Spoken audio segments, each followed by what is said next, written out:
स्वागत है यीशु मसीह की प्रेजेंस में।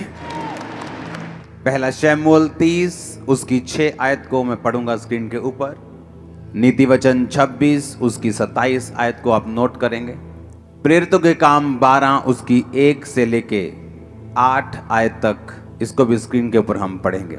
एक बार एक व्यक्ति ने, कुछ लोगों से नफरत करता था वो, और उसने आग लगाने के लिए उनके घरों को, क्योंकि वो जंगल के करीब था, तो उसने हवा देखी कि हवा इधर को है और सभी विरोधियों के घर इधर को हैं, तो उसने आग लगा दी जंगल में। और वो जगह जगह आग लगाता गया और आगे बढ़ता गया। जब जंगल में आग लग गई, उसे मालूम हो गया कि अब आग लग गई है, मुझे और आग लगाने की जरूरत नहीं। अगर मैं और आग लगाऊंगा तो खुद जल सकता हूं। तो वो चुप करके बैठ गया और देखने लगा। जब किसी ने पूछा तो अब आग क्यों नहीं लगा रहा, क्योंकि उसे मालूम था अब वो आग लगा चुका है और अब आग अपने आप फैलती जाएगी। जैसे जैसे हवा इधर को है तो आग लगती जाएगी। लेकिन नीति वचन 26 उसकी 27 आयत में लिखा, जो गड्ढा खोदे वही उसमें गिरेगा, जो पत्थर लुढ़काए वो लुढ़क कर उसी पर लुढ़क आएगा। उसे यह मालूम नहीं था कि उसने हवा देखकर आग तो लगा दी है, लेकिन हवाओं के ऊपर जो कंट्रोल है वो हमारा परमेश्वर रखता है। अब मैं आपको परमेश्वर का एक दास होने के नाते बोल रहा हूं, जब आग लग चुकी होगी हवा का रुख चेंज हो जाएगा। क्योंकि अगर आप लोग लड़ने वाले नहीं हैं हथियारों से, इसका मतलब ये नहीं है कि तुम्हारा परमेश्वर लड़ने वाला नहीं है। अगर तुम लोग बदला लेने वाले नहीं हो, इसका मतलब यह नहीं है कि तुम्हारा परमेश्वर जो है वो बदला लेने वाला नहीं है। क्रिश्चियन लोगों को हुक्म है कि जस्ट खड़े रहो। आप लड़ते नहीं, इसका मतलब यह नहीं है कि आपका परमेश्वर चुप बैठा है। जिस हवा को देखकर आपको जलाने की कोशिश की गई है, मैं आपको प्रोफेटिकली परमेश्वर का दास होने के नाते बता रहा हूं, वो हवा दूसरी तरफ बहेगी और आप बचाए जाएंगे। आमीन ऊंचे वाला होगा तो ये आपके परिवार के लिए होगा। क्योंकि अगर आप लड़ने वाले नहीं हैं, इसका मतलब ये नहीं है कि आपका परमेश्वर लड़ने वाला नहीं है। हालेलुया। मसीही संदेश को, क्रिश्चियनिटी को दबाने की कोशिश अब से नहीं, 2000 साल से होती आ रही है और आज तक कामयाब नहीं हुई। इस सच्चाई को करप्ट करने की कोशिश की गई, इसको खराब करने की कोशिश की गई, इसको दबाने की कोशिश की गई, लेकिन ये कभी दबी नहीं। इसका कारण यह है क्रिश्चियन लोग लड़ते नहीं, वो अपने खुदा पर भरोसा रखते हैं और उनका खुदा उनको कभी निराश नहीं करता, वो उनको कभी छोड़ता नहीं, कभी त्यागता नहीं। आमीन। लोगों को लगता है कि क्रिश्चियनिटी एक धर्म है। बाइबल कहती है कि एक भी जगह पर ईसाई धर्म का जिक्र तक, शब्द तक बाइबल में नहीं है। क्रिश्चियनिटी एक धर्म नहीं, ये एक सच्चाई है, एक धार्मिकता है, ये परमेश्वर के साथ संबंध है। इसे कोई शैतान की ताकत ना रोक पाई थी, ना है, ना कभी रोक पाएगी। जो कुछ भी हो रहा है आप लोगों की भलाई के लिए हो रहा है, सुसमाचार को फैलाने के लिए हो रहा है, आपके विश्वास को स्ट्रॉन्ग करने के लिए हो रहा है। अगर आप बादलों को देख रहे हैं जो आपके सामने मौजूद है, एक आंधी के, एक तूफान के, एक बारिश के रूप में, यीशु मसीह के नाम में वो टाइम आने वाला है जब पूरी तरह से मौसम साफ होने वाला है और आप आगे बढ़ने वाले हैं। आमीन ऊंचा, तो ये बरकत आपकी है। हर एक चीज का बाइबल कहती है एक समय है। बोने का समय, बोने हुए को उखाड़ने का समय, रोने का समय और खुश होने का समय, नाचने का समय, विलाप का समय। बाइबल कहती है हर एक चीज का एक समय है। और बाइबल कहती है कलीसिया इसीलिए परमेश्वर ने बनाई है ताकि आप इस तब ब्लेस होते हैं जब आप परमेश्वर के दिमाग को, उसके प्लान को, उसकी योजना को, जो उसके माइंड में है, आप उसे समझ जाते हैं और उस योजना को धरती पर पूरा करने के लिए आप काम करना शुरू करते हैं। जिस तरह से एक व्यक्ति जो नशे में हो सकता है और परमेश्वर का आत्मा अगर आप उसके साथ संबंध में हैं, हो सकता है वो आपको उस व्यक्ति के लिए प्रार्थना करने के लिए बोले, उसके साथ वचन शेयर करने के लिए बोले, और वो व्यक्ति जब आपकी प्रार्थना और वचन के शेयर करने के कारण बचाया जाएगा, तो इसका मतलब आपने परमेश्वर की मर्जी को पूरा किया। जब चेलों ने कहा कि जिस तरह यूहन्ना ने अपने चेलों को प्रार्थना करना सिखाया, प्रभु यीशु हमें भी प्रार्थना करना सिखा, तो परमेश्वर ने कहा था तुम इस तरह से प्रार्थना करना कि हे पिता, तू जो आसमान में है तेरा नाम पाक माना जाए, जिस तरह तेरी मर्जी आसमान में पूरी होती है धरती पर उस तरह राज आए। कौन सी मर्जी की परमेश्वर बात कर रहा है?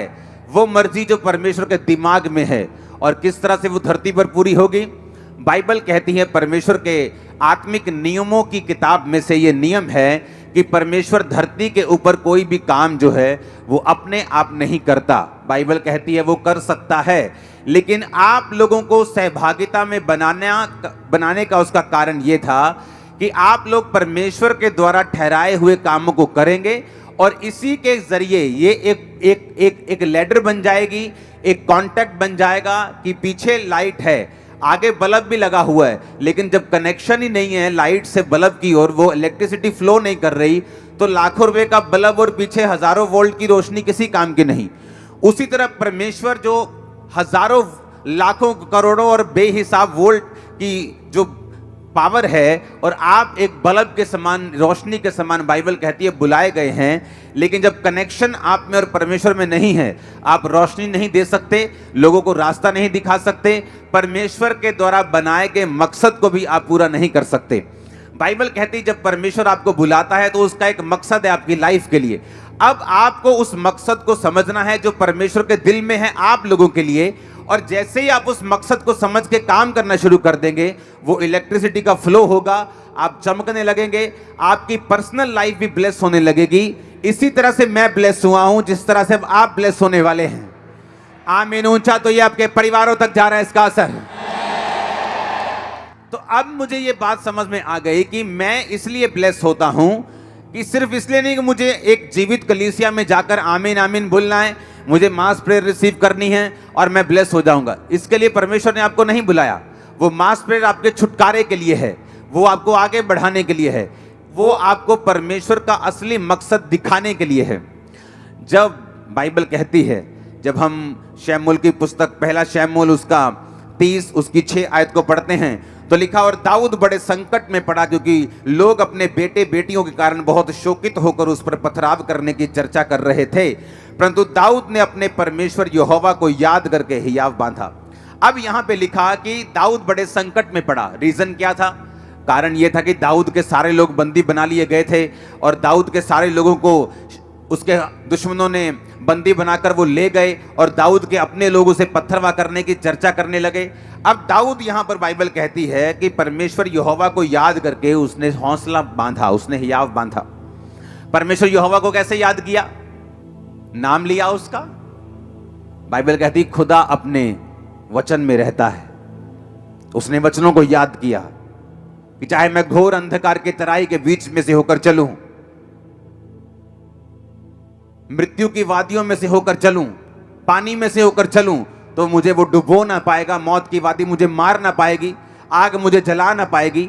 बाइबल कहती उसने परमेश्वर के वचनों को याद करके हियाव बांधा। जब आपके आसपास का माहौल डर वाला है, या आपके आसपास का माहौल कंफ्यूजन भरा है, बेचैनी से भरा हुआ है, और अगर आप बाइबल नहीं पढ़ते, आप कभी भी छुटकारा नहीं पाएंगे। जिस चर्च में आप जाते हैं, अगर उस चर्च का जो सरमन, उसका वचन आपको बाइबल पढ़ने और खुद प्रार्थना करने को प्रेरित नहीं करता, तो आप गलत सरमन सुन रहे हैं। दाऊद ने, बाइबल कहती, यहोवा के वचन को याद किया, क्योंकि जब माहौल आपके आसपास इतना खराब था, तो बाइबल कहती है कि दाऊद ने यहोवा के वचन को याद किया, स्मरण किया और हियाव बांधा, और उसके वचन को याद करके दाऊद ने अपने मन में मनन करके परमेश्वर में हियाव बांधकर आगे बढ़ा, और वो बचाया गया। जब विरोध होता है, आपकी लाइफ में कुछ परीक्षाएं आती हैं, या बीमारी की एंट्री होती है, या कुछ परीक्षा की एंट्री होती जो परमेश्वर की ओर से है, सबसे अधिक जो आपको उस समय चाहिए वो परमेश्वर का वचन है। और जैसे ही आप परमेश्वर के वर्ड को पढ़ते हैं, आप नोटिस करते हैं, चाहे आपके बाहर का माहौल कैसा भी हो, वो चाहे अभी चेंज हुआ या नहीं हुआ, आपके अंदर का माहौल जो है एक क्रिश्चियन व्यक्ति के लिए ज्यादा मायने करता है। जब अंदर का माहौल हिलता है तो आप डूबते हैं। बाइबल कहती पतरस जब परमेश्वर को पूछ कर चलने लगा कि प्रभु अगर तू ही है तो पानी पे चल के आऊं, तो परमेश्वर ने कहा आ जा। जब पानी पे चलने लगा, बाहर का माहौल तो वही था, आंधी और तूफान आ रहे थे, अंदर का माहौल बदल गया और वो डरने लगा, क्योंकि शैतान ने कहा ओए तुझे मालूम नहीं, इंसान को पानी पे चलने के लिए तो बनाया नहीं गया, मछलियों को बनाया गया। परमेश्वर ने तो मछलियों को बनाया पानी पे चलने के लिए और बहने के लिए और तैरने के लिए, तुझे तो नहीं बनाया, तो डूब जाएगा अभी। और जैसे ही उसने शैतान की बातों की ओर ध्यान दिया, शैतान भी वचन का प्रयोग करता है, वो भी वचन में क्या लिखा है उसको आपके खिलाफ प्रयोग करने की कोशिश करता है। और जब आप लोगों में वचन नहीं होता, आप उसकी बातों पे यकीन करते हैं, और बहुत से लोग परमेश्वर के उस योजना को समझ नहीं पाते और उसे पूरा नहीं कर पाते। हालेलुया। अब जब उसको बाइबल कहती है जब वो पानी पर था और जब पानी पर चलकर शक आ गया और डूबने लगा, तो परमेश्वर ने ये नहीं कहा तू क्यों अविश्वासी बना। परमेश्वर ने कहा तूने क्यों अल्प विश्वासी, तूने क्यों संदेह किया, थोड़े विश्वासी यानी तेरे अंदर संपूर्ण विश्वास नहीं, तूने क्यों शक किया, तूने क्यों विश्वास नहीं किया। दाऊद ने परमेश्वर के वचन को याद करके, बाइबल कहती है हौसला बांधा, हियाव बांधा। आपको ये बात समझ आनी चाहिए, पास्टर्स को खासकर जब वो सेवा में होते हैं, जब वो अलग अलग तरह की परीक्षाओं में या दुखों में या किसी तरह के सताव में होते हैं, आपको एक चीज जो चाहिए वो है परमेश्वर का वचन। आप जैसे ही परमेश्वर के वचन में जाते हैं, एक रेस्ट, एक विश्राम जो है आपकी स्पिरिट में एंटर करता है। और जब तक ये विश्राम आपकी लाइफ में, आपकी स्पिरिट में एंटर नहीं करता, बाइबल कहती है आप बड़े बड़े काम नहीं कर सकते। बाइबल कहती है उस समय के लोग जब पापी थे और अलग अलग तरह के पापों में फंसे हुए थे, तो परमेश्वर ने नूह को चुना। और बाइबल कहती है परमेश्वर ने नूह के साथ आकर बात की कि एक बड़ी कश्ती बना और सब तरह के जानवर उसमें रख, अशुद्ध जोड़े इतने, शुद्ध जोड़े इतने, और उसके बाद मैं इतने दिन बारिश बरसाऊंगा और सब लोग धरती पर मर जाएंगे। और बाइबल कहती है नूह का जो इब्रानी मतलब है, उसका मतलब है रेस्ट, उसका मतलब है विश्राम। जब आप विश्राम में नहीं होते, आप घबराए होते हैं, क्योंकि आप बाहर की दुनिया की न्यूज़ पढ़ रहे हैं, ज़्यादा आप न्यूज़ में हैं, आप देख रहे हैं बाहर क्या हो रहा है, माहौल ख़राब हो रहा है। लेकिन बाइबल कहती है जब आप बाहर की दुनिया को देखते हैं, आपकी रेस्ट जो है अंदर की, वो लूज़ हो जाती, वो ख़त्म हो जाती। और जिस दिन आपका विश्राम जो है वो ख़त्म होता है, परमेश्वर आपको इस्तेमाल तो कर सकता है, लेकिन बड़े कामों के लिए आपको इस्तेमाल नहीं कर सकता, क्योंकि परमेश्वर को बड़े कामों में आपको इस्तेमाल करने के लिए एक विश्राम में, रेस्ट में, जो आदमी, जो औरत, जो खुदा का दास, दासी, विश्वासी, विश्वासनी रेस्ट में हो, आराम में हो। कौन सा आराम? आराम करने का मतलब ये नहीं कि वो सुसमाचार प्रचार ना करे, या काम ना करे, या सेवा ना करे, या प्रेयर ना करे। आराम का मतलब उसके अंदर एक विश्राम का आत्मा है। वो घबराया हुआ नहीं, वो डरा हुआ नहीं, उसे मालूम उसका परमेश्वर उसके साथ है। उसे मालूम इस आंधी तूफानों के आगे एक सनी डे उसका इंतजार कर रहा है। उसको मालूम है एक बड़ी टेस्टिमनी उसका इंतजार कर रही है। उसको मालूम है ग्लोरियस डेज उसका इंतजार कर रहे हैं। ओ आमीन, ऊंचा चाहिए मैंने कहा। उसे मालूम है दीर्घायु उसका इंतजार कर रही है। उसको मालूम है उसके बच्चों की साल्वेशन उसका इंतजार कर रही, उसको वो मालूम है, क्योंकि बाइबल कहती है वो विश्राम में जो रहता है, जो रेस्ट में है। बाइबल कहती है नूह के साथ परमेश्वर ने बात की। आप बोलते परमेश्वर मुझसे बात करे, इतने अनरेस्टेड बंदे से परमेश्वर बात नहीं कर सकता। अगर वो अनरेस्टेड है, विश्राम में नहीं है, क्यों? क्योंकि उसकी हीलिंग नहीं हो रही। हर टाइम वो हीलिंग के लिए प्रेयर कर रहा है, हर टाइम हीलिंग के बारे में सोच रहे हैं, हर टाइम मास प्रेयर में भी हीलिंग के बारे में सोच रहे हैं, हर टाइम पर्सनल प्रेयर में भी हीलिंग के बारे में सोच रहे हैं। उसके बच्चा नहीं है, हर टाइम वो बच्चे के बारे में सोच रहे हैं। परमेश्वर को मानूं नहीं, मैं मानूंगा नहीं, कोई बात नहीं। हर टाइम अगर इसी बारे में वो सोच रहा है, इसका मतलब उसके अंदर रेस्ट की कमी है, विश्राम की कमी है। और बाइबल बताती है अगर परमेश्वर ने आपकी जिंदगी से बड़े काम करने हैं, खासकर पास्टर्स की लाइफ से, आपकी लाइफ से, विश्वासियों की जिंदगियों से, तो आपके अंदर विश्राम होना बहुत ही जरूरी है। बाइबल कहती नूह एक विश्राम, रेस्ट में था। नूह का मतलब है रेस्ट, नूह का मतलब है विश्राम। नूह का नाम का मतलब रेस्ट था। लेकिन जब तक नूह असली रेस्ट में नहीं आया, परमेश्वर ने उससे भी बात नहीं की। जब नूह खुद रेस्ट में आ गया, अपने नाम का मतलब अपनी जिंदगी में पूरा किया, तो परमेश्वर ने उससे बात की, नूह अब मैं इन लोगों को नाश करने वाला हूं। अब एक बड़ा तूफान आएगा, एक बड़ी बारिश आएगी और सब लोग नाश हो जाएंगे। और परमेश्वर ने उससे बात की जो आत्मिक विश्राम में था। आपका आत्मिक विश्राम खत्म हो सकता है ज्यादा टीवी देखने से, ज्यादा फेसबुक देखने से, ज्यादा दुनियावी बातों में खोने से, प्रार्थना ना करने से, बाइबल ना पढ़ने से। बाइबल सुनना, वचन सुनना अच्छी बात है, लेकिन बाइबल पढ़ना बहुत ज्यादा जरूरी है। खुद वचन को पढ़ना सबसे ज्यादा जरूरी है, सबसे अधिक इंपॉर्टेंट है खुद वर्ड को पढ़ना। आप अगर वचन सिर्फ सुनते हैं और पढ़ते नहीं तो भी एक अनकंप्लीटनेस, एक अधूरापन सा आपकी लाइफ में, एक हल्की सी बेचैनी, पूरी बेचैनी नहीं, आपकी लाइफ में हमेशा रहेगी, क्योंकि आप वचन को सुन रहे हैं लेकिन पढ़ नहीं रहे। जो लोग सुनते भी नहीं, पढ़ते भी नहीं, वो तो बेचैन रहते हैं, उसमें कोई शक नहीं। उनको ना तो अपने फ्यूचर का पता है, ना वो उनको डर है कि मेरे को कैंसर ना हो जाए, मेरे को बीमारियां ना हो जाएं, मेरे को ये ना हो जाए। वो हर में डरा रहता है, क्योंकि बाइबल कहती है वो विश्राम में नहीं है और परमेश्वर के साथ सहभागिता में नहीं है। लेकिन अगर एक व्यक्ति बाइबल पढ़ रहा है, हाँ, और सुन भी रहा है, क्योंकि सुनना भी जरूरी है, सिर्फ पढ़ना जरूरी नहीं है। क्योंकि अगर आप सिर्फ बाइबल पढ़ते रहें तो बाइबल के प्रकाश आपके ऊपर उतरने बंद हो जाते हैं। अगर आप एक ऐसे व्यक्ति को नहीं सुनते जिसके ऊपर परमेश्वर ने बाइबल के प्रकाशों को किया हुआ है, जब एक प्रकाश पाया हुआ व्यक्ति आपको प्रीच करता है तो सडनली परमेश्वर आपकी स्पिरिचुअल आइज को भी ओपन करता है कि जब आप बाइबल पढ़ेंगे आप भी उसी मसीह के साथ बाइबल पढ़ पाएंगे जिस मसीह के साथ मैं आपको प्रीच कर रहा हूं, जिस मसीह के साथ मैं पढ़ रहा हूं, जिस आत्मिक आंखों के साथ मैं पढ़ रहा हूं। जब आप इस प्रीच को सुनेंगे, आपकी अपनी स्पिरिचुअल आइज और आपके परिवार की भी ओपन हो रही है right now in Jesus name. जब आपकी स्पिरिचुअल आइज ओपन होती हैं, आप बाइबल सुन के चले जाते हैं और वो प्रचारक जो आपको खुद बाइबल पढ़ने और आपको खुद प्रार्थना करने के लिए नहीं बोलता, वो प्रचारक सही नहीं है। अगर मैं आपको बोल रहा हूं आप वचन सुन जाओ और घर जाके वचन पढ़ो, होगा क्या? जब आप वचन पढ़ेंगे आप विश्राम में चले जाएंगे। आपको मालूम, आपके आसपास का माहौल जो है, जो गलत माहौल है, आपको वो इफेक्ट नहीं करेगा, क्योंकि आपकी जो स्पिरिट है वो विश्राम में और रेस्ट में चले जाएगी। जब आप रेस्ट में चले जाएंगे, विश्राम में चले जाएंगे, तो परमेश्वर आपसे बात करेगा।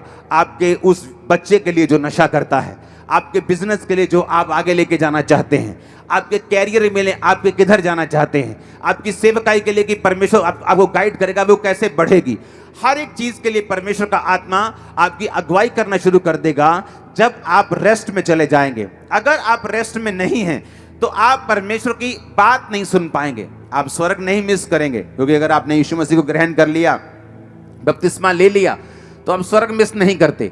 लेकिन धरती पर भी एक मकसद है परमेश्वर का आपको भेजने का, और जब आप उस मकसद को पूरा करते हैं आप खुद भी रोशनी पाते हैं और आपके लोग, आपका परिवार भी रोशनी पाता है। इसलिए परमेश्वर ने कहा तू बच, तेरा घराना बचाया जाएगा। क्योंकि जब तू कनेक्शन कर लेगा और तू जग जाएगा, तू ऑन हो जाएगा, तेरे लोग भी रोशनी पाएंगे, तेरा परिवार भी रोशनी पाएगा, तेरे बच्चे भी रोशनी पाएंगे, तेरा भाई भी रोशनी पाएगा, क्योंकि तू मेरे साथ कनेक्टेड हो चुका है। आमीन। अब अगर आपका कलीसिया में जन्म हुआ है और आप परमेश्वर, बाइबल कहती है जिस तरह से आप परमेश्वर के भवन में लगाए जाएंगे, रोपे जाएंगे और बढ़ाए जाएंगे। हर एक विश्वासी अकेला नहीं लगाया जा सकता। अगर आप सोच रहे हैं कि आप विश्वासी हैं, आप क्रिश्चियन, आप घर बैठ के प्रार्थना कर लेंगे, बाइबल पढ़ लेंगे, आप बिल्कुल रॉन्ग है 100%। बाइबल कहती, पौलुस ने कहा तुम कलीसियाओं की रीति के अनुसार इकट्ठे होना ना छोड़ो। पहले शनिवार को इकट्ठे होते सब्त के दिन, अब संडे को इकट्ठे होते हैं ग्रेस के दिन। परमेश्वर ने उस ग्रेस को, उस सब्त को, उस जो व्यवस्था थी उसको ग्रेस में बदल के हमें संडे के दिन इकट्ठा होने के लिए बोला। और बाइबल कहती है वो रोज इकट्ठा होते थे। हम तो हफ्ते में 2 दिन इकट्ठा होते हैं और रात को हम रोज प्रेयर माउंटेन में इकट्ठा होते हैं। लेकिन बाइबल कहती है कि किस काम के लिए परमेश्वर ने आपको भवन में लगाया है। अब हम पढ़ेंगे, जब हम प्रेरितों के काम उसकी 12, उसकी 1 से 8 आयत पढ़ते हैं तो वहां पे लिखा, उस समय हेरोदेस राजा ने कलीसिया के कई व्यक्तियों को सताने के लिए उन पर हाथ डाले। उन्होंने यूहन्ना के भाई याकूब को तलवार से मरवा दिया। जब उन्होंने देखा कि यहूदी लोग इससे आनंदित होते हैं तो उन्होंने पतरस को भी पकड़ लिया, और वे दिन अख़मीरी रोटी के दिन थे।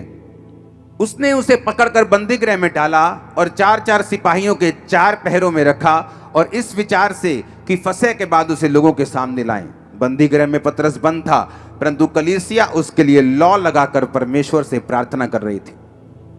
अब बाइबल कहती है जब परमेश्वर के एक दास को मार दिया गया तो कलीसिया को गलती समझ आई कि हमें दासों के लिए भी प्रार्थना करनी है। सिर्फ परमेश्वर के दासों को हमारे लिए प्रार्थना नहीं करनी, हमें भी उनके लिए प्रेयर करनी है। और बाइबल कहती है वो लॉ लगाकर प्रार्थना करने लगे। जब वो लॉ लगाकर प्रार्थना करने लगे तो परमेश्वर ने अपने स्वर्गदूत को भेजा, और स्वर्गदूत आया तो 7 आयत में लिखा उस कोठरी में ज्योति चमकी, उसने पतरस की पसली पर हाथ मारकर उसे जगाया और कहा उठ जल्दी कर, और उसके हाथों से जंजीरें खुलकर गिर पड़ी। स्वर्गदूत ने उससे कहा कमर बांध, जूते पहन, और उसने वैसा ही किया। फिर उससे कहा अपना वस्त्र पहनकर मेरे पीछे हो ले। और पतरस को अभी भी लग रहा था कि वो दर्शन देख रहा है, लेकिन वो असली में हो रहा था, क्योंकि कलीसिया लॉ लगाकर परमेश्वर से प्रार्थना कर रही थी। अगर वो कलीसिया ऐसी होती, देखती अच्छा अब पतरस नहीं आया, अच्छा आज हीलिंग मीटिंग नहीं हो रही, अच्छा मैं जा रही हूं अपनी जॉब पर, मैं अपने बिजनेस, मेरी बुआ की लड़की की शादी है, अच्छा आज हीलिंग मीटिंग नहीं हो रही, अच्छा मैं आज नहीं आ रहा हूं, अच्छा आज डिलीवरेंस मीटिंग नहीं है, अच्छा आज नहीं चलता हूं। वो अभी क्रिश्चियन नहीं है, वो जस्ट बाबाओं की तरह एंट्री कर रहे हैं चर्च में। जब बाबा जी हैं, बाबा जी से हीलिंग लेने आ गए, बाबा जी नहीं है तो खत्म। लेकिन बाइबल कहती है वो कलीसिया, जब परमेश्वर का दास उनके बीच में नहीं था तो लॉ लगाकर परमेश्वर से प्रार्थना कर रही थी। ये कलीसिया का काम था। इसीलिए जो प्रेरितों के काम की कलीसिया है वो ज्यादा ब्लेस्ड और आशीषित थी। बहुत से लोग उस कलीसिया में से चुने जाते थे और वो भी लंगड़ों को चलाया करते थे। बहुत से लोग जो थे वो फाइनेंशियली बहुत ब्लेस्ड थे और कलीसिया में अपने मकानों दुकानों को बेचकर अपने पैसों को प्रेरितों के कामों में रखते थे। और कलीसियाएं बहुत जल्दी बढ़ रही थी क्योंकि हर व्यक्ति अपने काम को, अपनी ड्यूटी को पूरी अच्छी रीति के साथ कर रहा था। और बाइबल कहती है वो कलीसिया दरिद्र नहीं थी, उसके पास पैसे की कमी नहीं थी। इमेजिन करो अगर मेरे पास एक मकान है और जब मैं कलीसिया में आया मैंने अपना मकान बेच दिया तो मैं तो फिर गरीब हो गया। तो ऐसे सब मकान बेचते जाएंगे तो सब गरीब होते जाएंगे। लेकिन बाइबल कहती है वो कलीसिया गरीब और दरिद्र नहीं थी। क्यों? क्योंकि जब उन्होंने एक मकान बोया, परमेश्वर ने 2 के रास्तों को, 4 के रास्तों को खोला होगा। और इस तरह से उनको समझ आता गया कि हम जितना बो रहे हैं उतना काट रहे हैं। वो ज्यादा बोते गए, प्रेयर करते गए, मिशनरी कामों के लिए प्रेयर करते गए, अपने दासों के लिए, परमेश्वर के अगुओं के लिए वो प्रेयर करते गए। उनकी प्रार्थना को परमेश्वर सुनता था। उनकी वजह से, दासों की वजह से वो बचाए गए, वो चंगे हुए, उन्होंने मिरेकल्स पाए, ब्लेसिंग ली, साल्वेशन पाई। जब दासों को जरूरत पड़ी उन्होंने प्रार्थना की, परमेश्वर अपने दूतों को भेज, अपनी सुरक्षा को भेज, दासों को छुड़ा। इस तरह से जब हम एक दूसरे के पूरक बनेंगे, जब हम एक दूसरे, जहां मैं कमजोर हूं आप मजबूत, जहां आप मजबूत हैं मैं कमजोर, जहां मैं मजबूत हूं आप कमजोर हैं, हम एक दूसरे के पूरक हैं, एक दूसरे को कंप्लीट करने वाले हैं। जब मैं अपनी जिम्मेवारियां सही से निभा रहा हूं तो मैं ब्लेस्ड हूं। अगर कलीसिया अपनी जिम्मेवारी सही से निभाएगी तो वो ब्लेस होगी। Hallelujah, hallelujah. मैंने देखा है बहुत सी कलीसियाएं जो अपने पास्टर्स के दर्शनों में उनका साथ नहीं देती, क्योंकि पास्टर ने बोला होता है मुझे ये कलीसिया से कुछ भी जरूरत नहीं। ऐसे बहुत सारे पास्टर्स को मैं जानता हूं। लेकिन उस कलीसिया की जिम्मेवारी ये होती है कि उस सारे मिशनरी कामों में प्रार्थना के साथ, उपवास के साथ, पैसों के साथ, ताकत के साथ, वरदानों के साथ, जो भी कलीसिया के पास है वो उस मिशनरी काम के लिए, खुदावंद की सेवकाई के लिए, किसी धर्म के प्रीच के लिए नहीं, जीसस क्राइस्ट के प्रीच के लिए, किसी धर्म को ऊंचा, किसी धर्म को नीचा करने के लिए नहीं, यीशु मसीह के नाम को फैलाने के लिए अगर आपका कुछ भी प्रयोग नहीं हो रहा तो बाइबल कहती है आप एक सच्ची कलीसिया नहीं हैं, आप एक राइट पाथ पे नहीं हैं, आप एक सही रास्ते पे, सही दर्शन पे नहीं हैं और आप परमेश्वर की मर्जी को पूरा नहीं कर रहे। और इसी कारण आपकी लाइफ में कंफ्यूजन है और रेस्ट की कमी है, विश्राम की कमी है। ब्लेसिंग के लिए जोर लगाना पड़ता है, लाइफ अगले लेवल तक नहीं पहुंचती। बहुत से लोग सोचते हैं कि अगले लेवल पे जाने के लिए हमें परमेश्वर की ओर देखना होगा। हाँ, वो तो देखना ही होगा, लेकिन हर टाइम ऐसा नहीं है बाइबल के मुताबिक। बहुत से लोग प्रार्थना करते हैं परमेश्वर मैं सेम सैलरी पे हूं, मैं सेम अनॉइंटिंग पे हूं, मैं सेम मसे में हूं, मैं सेम वरदान में हूं, मैं सेम इसी बरकत पे हूं। क्योंकि अगले लेवल के लिए अगर किसान बोले कि मैं उसी 1 एकड़ को काट रहा हूं, क्योंकि वो फसल ही, वो बीज ही 1 बोरी को बो रहा है और हर साल 1 बोरी बोता है, हर साल 1 एकड़ काटता है, तो वो सोच रहा है कि मेरी फसल क्यों नहीं बढ़ रही। अगर उसे फसल बढ़ानी है, उसे सेक्रीफाइस करना पड़ेगा। जब फसल उगेगी, उसे अपनी फसल में से बीज ज्यादा निकालना पड़ेगा और अगली बार उसकी फसल बड़ी होगी। कलीसिया को यह मालूम होना चाहिए, आपका फाइनेंस का लेवल, आपकी स्पिरिट का लेवल, आपकी अनॉइंटिंग का लेवल, गिफ्ट्स का लेवल, जो कदम आप बढ़ाते हैं उनसे बढ़ता है। अगर आप कदम नहीं बढ़ाएंगे वो नहीं बढ़ेगा, आप कदम आगे नहीं करेंगे वो नहीं बढ़ेगा। अगर आप फैसला लेने में देरी करेंगे, आपकी बरकत भी देर से आएगी। आगे बढ़ने की ताकत खुदा ने आपको आपके हाथों में दी है। अगर आप आगे बढ़ना चाहते हैं वो आपके हाथों में है।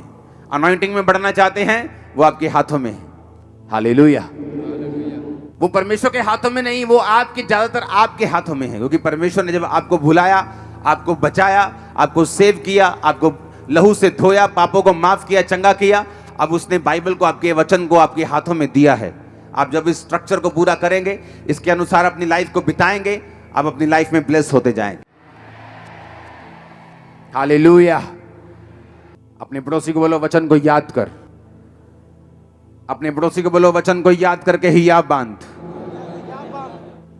घर जाकर वचन को पढ़ना आपको रेस्ट में लेके आएगा, आराम में। जब आराम आएगा, खुदावंद बात करेगा। जब वो बात करेगा, वो छुटकारा देगा। जब छुटकारा देगा, आपके टेस्टिमनी बढ़ेंगी, बहुत से लोग छुड़ाए जाएंगे। जिन लोगों को परमेश्वर इस्तेमाल करता है, उन लोगों की एक निशानी है, वो अंदर से विश्राम में हैं, बाहर से काम में हैं। कुछ लोग बाहर से बहुत विश्राम में दिखते हैं, हम्बल दिखेंगे, इस तरह से ऐसे शो होगा कि पता नहीं स्वर्गदूत ही आ गया आपके बीच में। उनकी बोली, हाँ ब्रदर जी, लेकिन अंदर से वो विश्राम में नहीं, अंदर से डर रहे हैं वो। और कुछ लोग बाहर से कड़क हैं लेकिन अंदर विश्राम में हैं, और वो ज्यादा काम कर रहे हैं। जब अंदर विश्राम नहीं और बाहर विश्राम है तो उल्टा हो गया। इसलिए वो देखने में, सुनने में तो अच्छे लगते हैं, लेकिन फ्रूटफुल नहीं, रिजल्ट नहीं। क्योंकि रिजल्ट लेने के लिए आपको इनसाइड से, अंदर से विश्राम में आना पड़ता है। और कई बार जब आप प्रार्थना में बैठते हैं, आप 4 घंटे, कई बार 5 घंटे भी लग सकते हैं, कई बार 3 घंटे भी लग सकते हैं, आपको उस विश्राम में घुसाने के लिए जो परमेश्वर ने आपको दिया हुआ, देना चाहता है। आप जस्ट कई बार 1 घंटे की प्रार्थना, धन्यवाद प्रभु जी ये मंगा, और राशन लिस्ट देके कई बार आप विश्राम में प्रवेश नहीं कर सकते। हालेलुया। कई बार जब मैं अपने प्रेयर रूम में जाता हूं तो कई बार परमेश्वर का आत्मा मुझे बोलता है, तू सो जा पहले। मैं जस्ट जाते ही सोता हूं पहले, कई बार, हर बार नहीं। और 2 घंटे बाद जब मैं उठता हूं, मुझे कुछ भी करने की जरूरत नहीं। ऐसे होते जैसे स्वर्गदूत ने सामने कॉपी रखी है और वो प्रेयर पॉइंट्स देते हैं। जस्ट उस प्रेयर पॉइंट से जब प्रेयर होती, रिजल्ट आने शुरू होते। मैं आपको सीक्रेट दे रहा हूं, वो एक ऐसी प्रार्थना में पोजीशन है, जो निशानेबाजी करते हैं लोग वो समझेंगे कि आप हड़बड़ी में निशानेबाजी नहीं कर सकते। आप भाग भाग के निशानेबाजी, एक चीज, बड़ी चीज पे निशाना लगा सकते। अगर आपको पिन पॉइंट जिसे बोलते हैं बुल्स आई, जैसे कि वो आंख पे निशाना लगाना है, तो आपको अपने आप को बिल्कुल स्थिर करना पड़ेगा। अपनी कंप कभी जो हाथ की है उसे भी कंट्रोल में करना पड़ेगा। आप जब प्रेयर रूम में जाते हैं, जस्ट वेट करो, आप थैंक करो, आप प्रेज करो, आप कोई गीत सुनो परमेश्वर का, बाइबल पढ़ो। लेकिन एक ऐसा टाइम भी आता है जब परमेश्वर आपको झिला देता है, आपको एक्टिव कर देता है। उस टाइम फिर जो प्रेयर होती है वो बेस्ट प्रेयर होती है और वो रिजल्ट लेके आने वाली होती है। और कई बार मेरे लोग मुझे देखते हैं, मैं प्रार्थना रूम में गया हूं, मैं आया ही नहीं हूं रात भर, मैं 6-8 घंटे बाद आया हूं, 10 घंटे बाद आया हूं। क्योंकि वो टाइमिंग बड़ी इंपॉर्टेंट होती है, जिस टाइम में परमेश्वर का आत्मा आपको स्थिर करता, हिलाता है। जिस तरह स्वर्गदूत आकर पानी को हिलाते थे, और जब पानी हिलने के बाद जो लोग जाते थे वो हील हो जाते थे। इन प्रैक्टिकल बातों पे अमल करो, जो आपको बताया गया इसको फॉलो करो, लाइफ सेम नहीं होगी, लाइफ सेम नहीं होगी, मैंने कहा। आमीन। जो भी आपको बताया गया उसे कवर करो। और यही इन्हीं चीजों में आपकी ब्लेसिंग है, इन्हीं चीजों में आपकी आशीष है कि जो परमेश्वर की राइट नाउ नीड है, उसके लोगों को जो जरूरत है, उसके अनुसार प्रेयर में जाना, ये आपको चाहिए। आमीन। और जब उसके अनुसार हम प्रार्थना करेंगे, हम बचाए जाएंगे, हम ब्लेस्ड भी होंगे। उसके अनुसार प्रार्थना करेंगे, परमेश्वर हमारी दिक्कतों को भी दूर करेगा, वो बीमारियों को भी दूर करेगा। क्योंकि एक्चुअल में परमेश्वर ने जो कुछ भी आपको देना है वो अपनी मर्जी से देना है, और अपनी ग्लोरी के लिए देना है, और अपनी महिमा के लिए देना है, उसके नाम को ऊंचा करने के लिए देना है। God bless you all. वो आपको सेम ना रहने दे। आमीन। ऊंचा, ये बरकत आपकी है।